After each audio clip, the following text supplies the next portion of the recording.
In order to unlock the device, to get the bar at the bottom, you double tap the power button, and this should unlock it.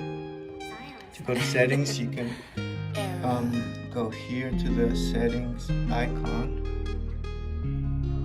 Then we go to accessibility, and here we have the boot app option, which is you can select the application that you want the device to pull up when the device is turned on. In this case, we're going to choose the Teem app, and I'm going to hide the system bar. Once again, we're going to turn off the device, and when we turn it back on, the Teem app should be the one that automatically opens.